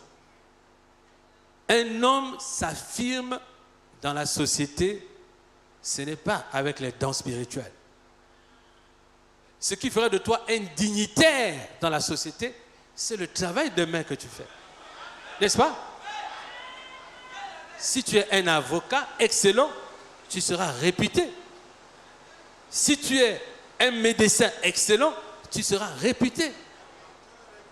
Un cultivateur, la dignité que le peuple va te rendre, elle dépend de la qualité avec laquelle tu fais ton travail. Donc, nous devons ramener le travail au cœur de l'adoration. De l'adoration. Nous avons expulsé le travail. nous avons considéré que servir Dieu, c'est seulement exercer dans le temple. Non. Non. Servir Dieu, c'est offrir sa vie en sacrifice. Oh Dieu. D'abord, je dirais pas servir Dieu. J'ai dit servir à Dieu. Mais si tu es inutile, Dieu dit, mais en fait, tu me sers à quoi? Je ne vois pas quel est ton intérêt que tu m'apportes. Donc, chacun de nous doit se rendre utile pour Dieu, pour que Dieu puisse lui assurer toute la protection, parce qu'il est utile entre ses mains. Et dans la parabole des mines, la Bible dit que le serviteur qui avait reçu un talent, on dit bien le mot serviteur. Et pourtant, il a reçu un talent, pas un don spirituel, un talent à faire fructifier. Celui qui a reçu un talent qui allait l'enfouir, Dieu l'a traité de serviteur méchant et paresseux, et Dieu l'a expulsé de sa communion avec lui. Il a été expulsé de la communion avec Dieu. Dieu ne l'a pas invité dans son intimité. Il a été chassé, mis dehors, à cause du talent qu'il allait enfouir. Le travail des mains, c'est ça le talent. Tandis que le serviteur qui a fructifié le talent, Dieu l'a invité dans son intimité à partager avec lui sa joie. Donc, c'est ça, dans cette intimité, que le don spirituel peut maintenant s'exercer. Et vous savez très bien que quand le Seigneur a appelé les apôtres, on dit que l'apôtre Pierre était en train de jeter le filet. On dit que l'apôtre Jean était en train de réparer le filet. On dit que l'apôtre Paul était en train de construire des maisons. Donc, quand Dieu les appelait, il les appelait en effectuant des travaux de main. Mais regardez comment Dieu a converti ces travaux de main en travaux spirituels. Pierre, qui jetait le filet pour pêcher les poissons, Dieu a dit, je ferai de toi un pêcheur d'hommes. Le ministère est sorti de là. Le ministère spirituel est sorti du talent. Amen. Paul, qui était un constructeur des maisons, Dieu a fait de lui l'architecte qui a bâti la structure de l'Église à travers ses épîtres pastorales et doctrinales.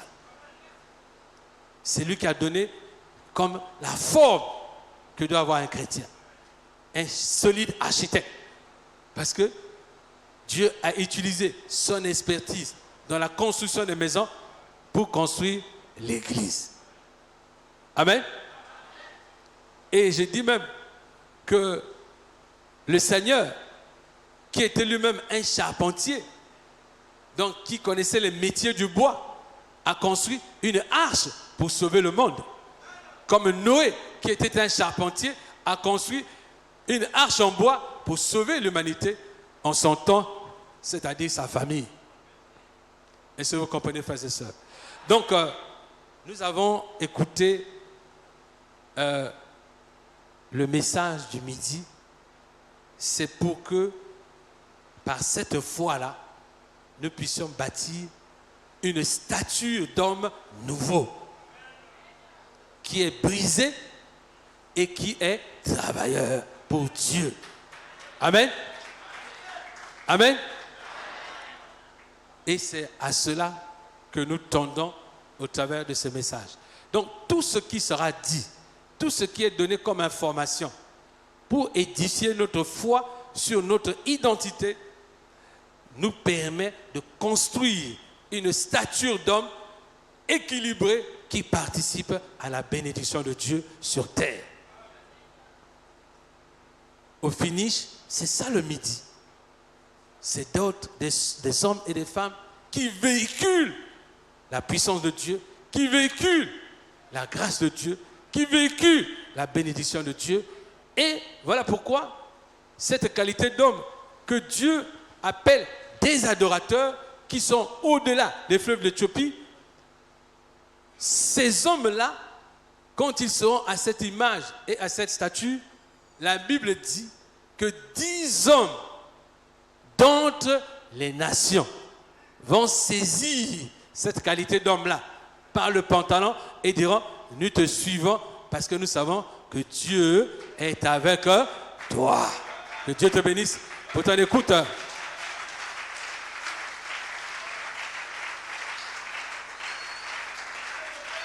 Voilà. Donc, comme vous avez pu le constater, ces ouvrages sont là. Ils sont disponibles. Vous pouvez les acquérir. C'est tout simplement, ce n'est pas vendu. C'est pour permettre de multiplier. Le capital que vous donnez permet de donner à l'imprimerie et pour qu'on recycle au fur et à mesure, pour qu'on en ait toujours. Amen. Donc ce n'est pas une vente, c'est votre contribution volontaire. Est-ce que vous saisissez, frères et sœurs? Pour nous permettre de les rééditer davantage. N'est-ce pas?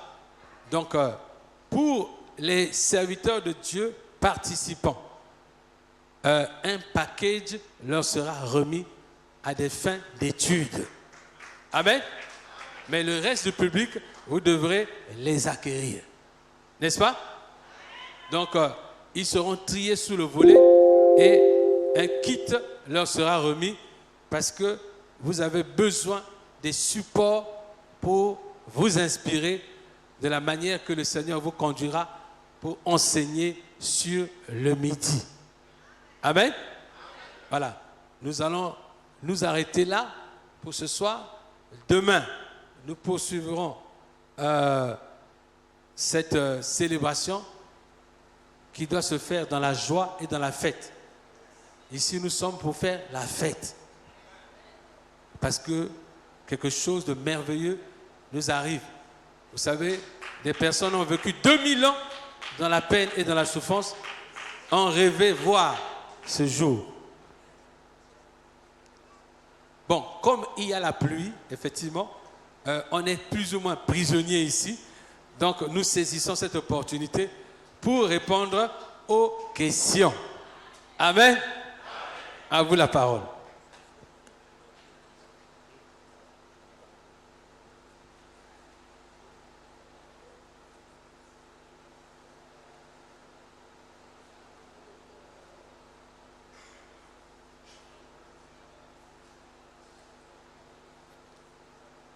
Bonsoir à tous. Je suis le frère Claver. J'ai quelques questions à poser. Hier, j'ai suivi vos exposés. La première question serait,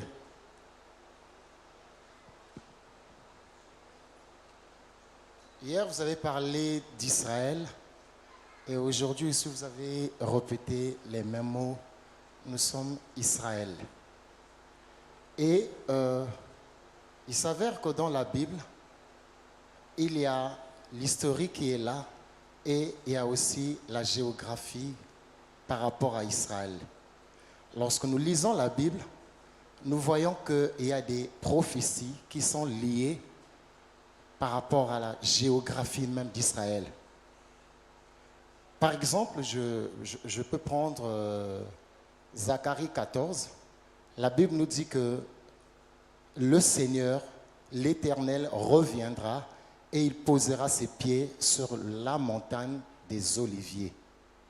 Et il s'avère que nous, ici, nous sommes au Congo, où se trouve finalement la montagne des Oliviers. Il y a aussi, en fait, nous avons le mont des crânes, Golgotha, où se trouve finalement Golgotha. Et nous avons plein d'explications, je ne sais pas trop, mais seulement, ça c'était ma première question. Et ma deuxième serait, vous avez concernant Israël, et que si nous sommes Israël, la Bible dit que celui qui croira et qui sera sauvé, celui qui croira et qui sera baptisé sera sauvé. Dans Marc 16, 16. Mais finalement, si nous sommes Israël et jusqu'à avant peut-être une semaine, nous étions encore sous la malédiction parce que nous sommes Israël. Mais la parole du Seigneur dans les Écritures nous dit que nous avons cru. Je suis chrétien, je suis disciple, j'aime plus dire disciple du Seigneur, Yeshua, et je me permets de dire que je suis sauvé. Maintenant, s'il y a une autre alliance qui rentre en ligne de compte, j'aimerais bien vraiment le savoir. Voilà un peu mes deux questions. Je ne sais pas si je reviendrai pour une troisième.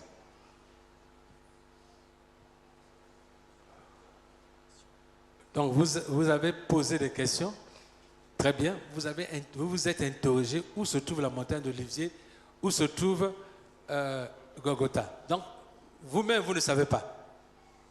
C'est mentionné dans la Bible, mais vous-même, vous ne savez pas. Donc, c'est la même chose. Donc, laissez à ceux qui ont fait des recherches sous cet effet de vous apporter des éléments de réponse. N'est-ce pas? Voilà. Donc, cette interrogation, parce que par la voie des médias, on vous avait dit que ça se trouve en Palestine. Hier, par exemple, on a dit le pays où coule le lait et le miel. Il y a des lacs, des vallées, des cours d'eau. Mais quand vous allez en Palestine, il n'y a pas ça. Donc, voilà. Donc, on n'est pas... nous avons dit que cet exposé est un champ vaste de recherche, d'approfondissement.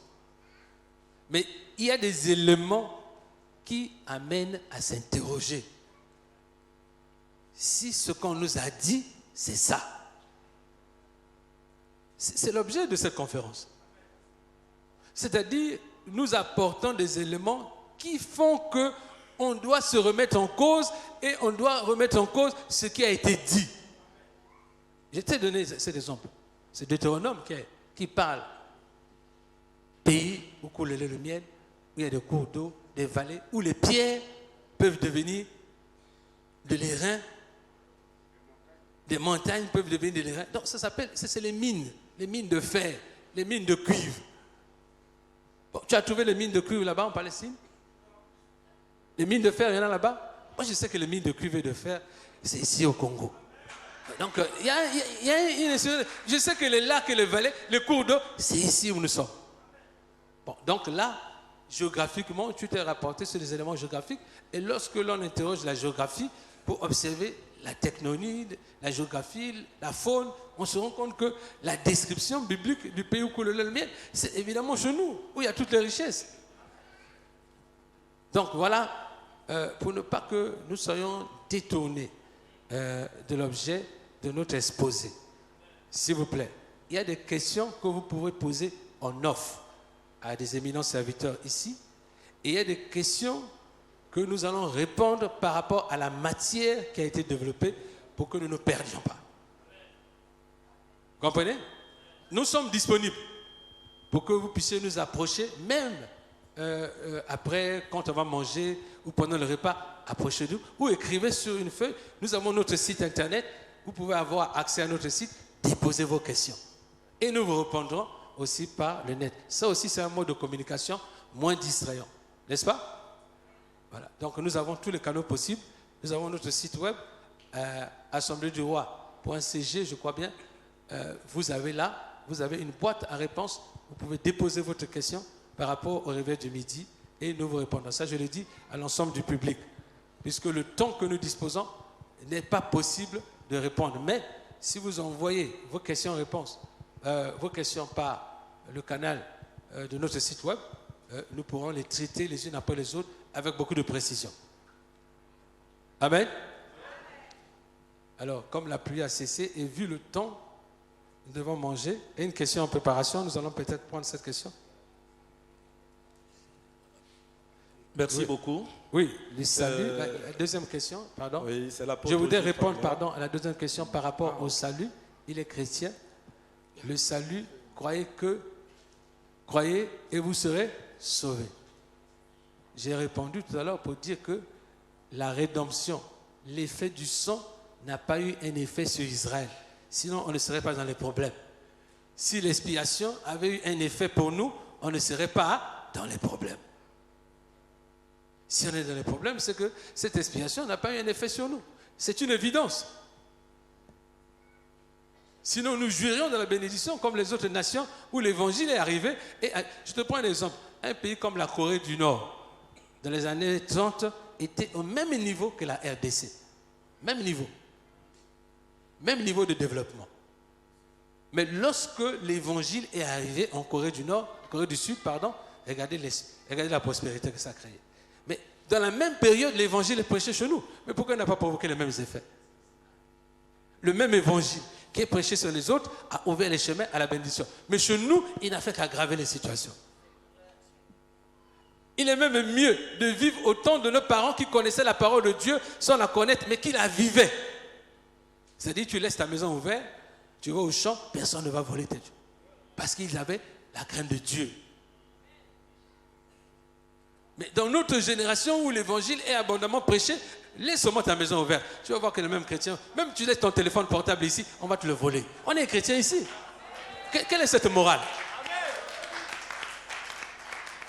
Moi, je suis employeur, chef d'entreprise. J'ai plus de difficultés à travailler avec les chrétiens que même les musulmans et les païens. Quel est ce problème? Il y a un problème. C'est tout ça qui nous a menés à nous questionner sur la chrétienté, la qualité de cette chrétienté que nous avons reçue. Et c'est comme ça que Dieu nous a donné les éléments de réponse. Vous savez que sans questionnement, Dieu ne peut pas parler. Dieu parle quand on se questionne. Mais il faut poser les bonnes questions. Si tu poses des questions inappropriées, Dieu ne parlera pas. Donc nous nous sommes interrogés sur la problématique de l'Africain, de l'homme noir, au regard de l'évangile, au regard de la parole de Dieu, et Dieu nous a répondu pour nous donner l'éclaircie pour dire en réalité, ce que vous recevez ne vous concerne pas. Voici ce qui vous concerne. Et c'est comme ça que Dieu nous a orientés vers cette direction. Prends le temps de digérer. Moi, ça fait 16 ans que j'étudie ce problème. Tu ne peux pas comprendre tout en un jour. Il te faudra aussi un temps de maturation. Et cela est valable pour chacun de nous ici. Nous ne pouvons pas vous convaincre en un jour, vous changer en un jour. Nous posons les éléments qui vont construire votre foi sur la base de ce que nous vous prêchons aujourd'hui. Et ça prendra le temps que ça prendra en fonction de la foi de tout un chacun. Amen. Voilà. On va répondre à la question de ce bien-aimé. Pardon? En ligne. Voilà. Que Dieu nous bénisse. Levons-nous.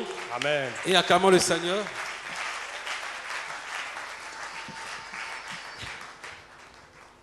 Alors, je voudrais demander au patriarche de faire une prière pour cette journée, pour tout ce qui a été dit.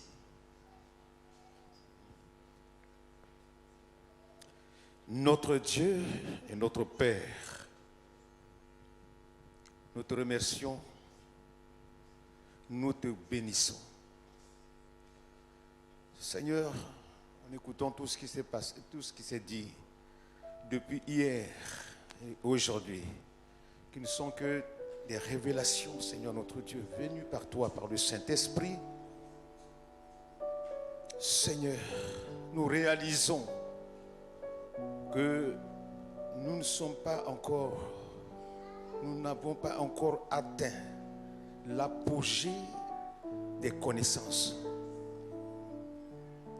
Parce que Seigneur Dieu Tout-Puissant, ton ruisseau a beaucoup d'eau.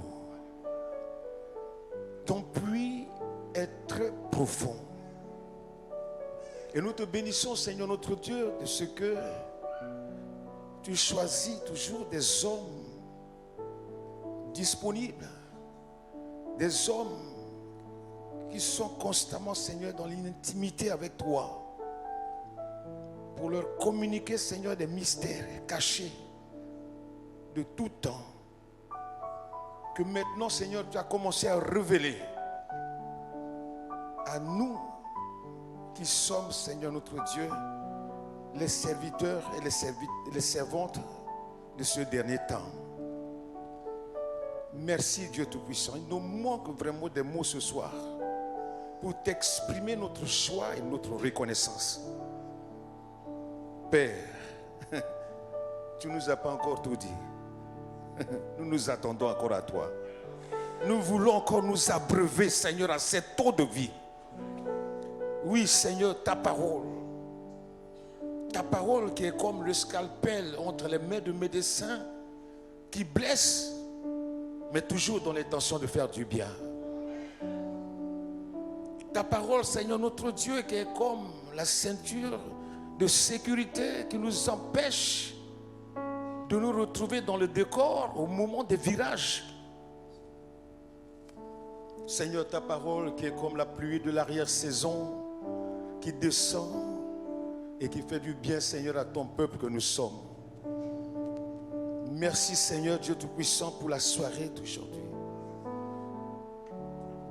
Seigneur, nous avons reçu. Si encore, Seigneur Dieu Tout-Puissant, des questionnements, si peut-être tes serviteurs n'ont pas tout dit, Saint-Esprit, aide chacun de nous à comprendre encore. Entraîne, Seigneur, chacun de nous dans la révélation de beaucoup de choses, Seigneur notre Dieu, que tu as réservées pour nous. Et nous voulons, Seigneur, partir d'ici comblés. Parce que c'est à cela, Seigneur, que tu nous as invités ici. Étends ta main de bénédiction. Cette bénédiction qui enrichit et qui n'essuie d'aucun chagrin sur tes serviteurs, sur ces hommes, sur ces flèches qui sont dans ton carquois et qui sont prêts, Seigneur Dieu Tout-Puissant, à aller là où, Seigneur, tu te dirigeras pour les envoyer. Et ces flèches certainement vont atteindre leur but, leur objectif, je veux dire. Seigneur, merci. Et nous te remettons la soirée. Seigneur, raccompagne tout un chacun de nous. Tu es le Dieu glorieux qui se révèle. Révèle-nous encore, Seigneur, beaucoup de choses cette nuit. Nous voulons, Seigneur, que tu ordonnes à tes anges de camper autour de la maison de chacun de nous. Et de nous préparer aussi, Seigneur, pour demain. Pour cela, Père Tout-Puissant, nous te remercions au nom de Jésus, à qui revient la louange, l'adoration, la paix, la joie, la bonté, la bénignité, la force, le trône, la majesté au siècle des siècles. Amen.